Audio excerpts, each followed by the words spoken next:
What's going on, everyone? I appreciate y'all coming here and checking out this Elden Ring video. In this one, I'm going to be showing y'all how to easily take out Mohg, the Lord of Blood, without taking damage whatsoever. This will be an easy 400,000 plus runes for you, and on top of that, you'll also be able to get Mohg's unique gear from his remembrance, and you'll also be able to get his armor too, and you'll get his great rune, and you'll unlock an achievement as well for defeating him. So yeah, hopefully y'all find this enjoyable, and it's able to help you save some time against this boss. I know this guy can be extremely difficult. Consider leaving a like if you do find this enjoyable. But yeah, I'm actually going to be showing the cheese that we can do against him first, and then I'll be getting into how to find him exactly, in case you don't know how to get here to fight him. But yeah, in order to do this cheese, first off, you're going to need a bow. I recommend using a longbow because these shoot at a further distance. You could purchase one over at the Round Table Hold from the Twin Maiden Husk. And I also recommend getting serpent arrows as well as bloodbone arrows. Keep in mind though, you're able to do this with pretty much any of the arrows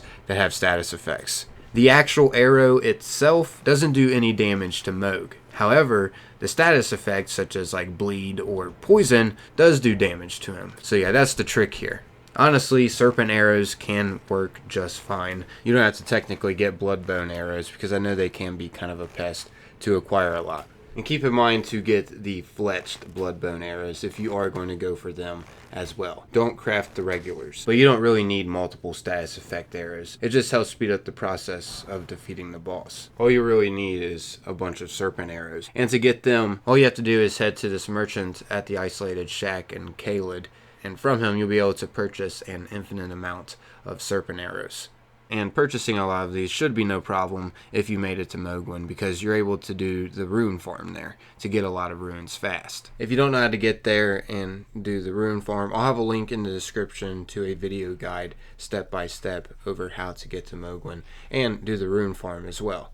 Check that out if you are needing some assistance getting there. So yeah, feel free to purchase just a ton of serpent arrows from here if you don't feel like crafting a bunch of arrows that deal status effects, because with these arrows we'll be able to defeat him just fine with. The trick is, once we get a ton of the arrows, we'll just have to simply drop them here by choosing the option to leave them. Make sure you choose leave and not discard. And then once you've done that, just go back down the elevator and rest at the site of grace. This will stock you with whatever you have in your chest, and the ones that you left up at the elevator will still be there. And the reason why we have to do this is because we can only carry 99 of each kind of arrow. I mean, we can have multiple 99 of different kind of arrows within our inventory, but only 99 at a time for each kind.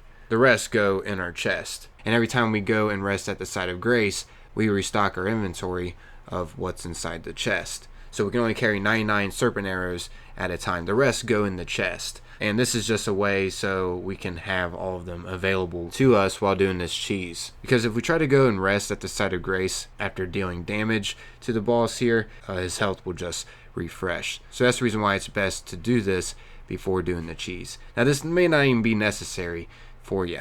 I'm just saying this is a way that you can do it just by stocking up on one kind of status effect arrow. Anyways, now that you know what you'll need and how to get it, let's go ahead and get into how to cheese this guy. All you gotta do is, first off, you're gonna have to go into the area and get the cutscene. This will make it so he's officially spawned in the game and you're able to deal damage to him. Before the cutscene, he's not actually there quite yet. Anyways, yeah, so the next time you come back, this yellow mist wall will be here before going into his room. So once this is here now, we just want to jump on these graves that are right outside of the area where we fight him. And at the top of these graves, we'll be able to get him in our line of sight. But yeah, so once you got him lined up where you're able to hit him, all you're going to have to do is just keep hitting him. The actual arrows won't do any damage. However, eventually status effects will start hurting him. So after so long, he's going to eventually get poisoned from my serpent arrows. And once the poison procs, you can switch to another status effect arrow if you have another available, such as like bloodbone arrows to do bleed damage.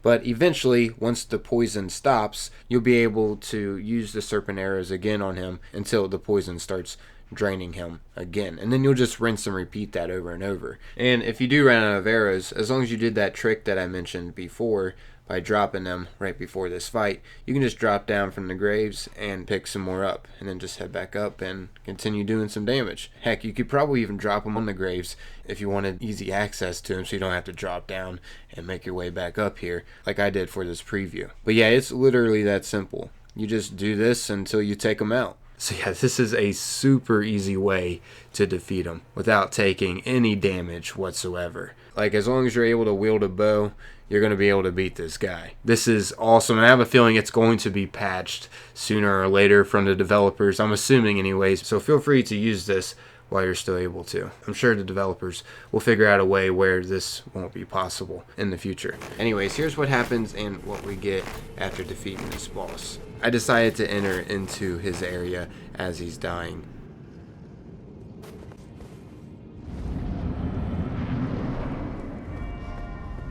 I can see it as clear as day.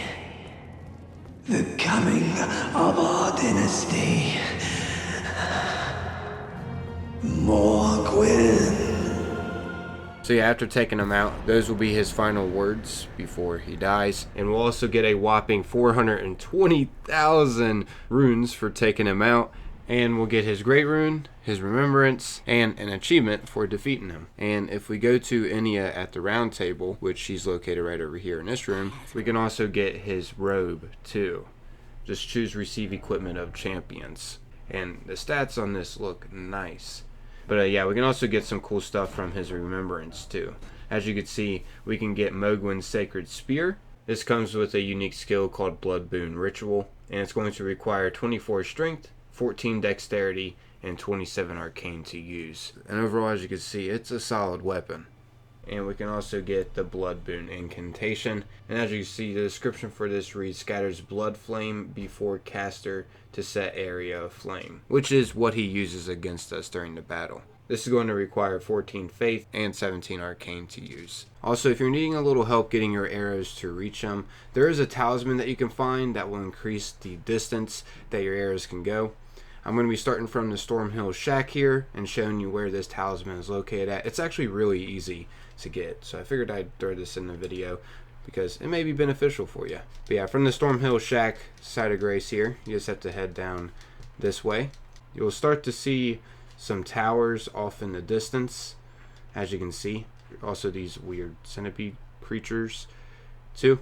But yeah, over at this tower is where the talisman is located at. I mean, you can choose to fight these enemies if you want, but I'm not, for the sake of this video and convenience. Oh my gosh,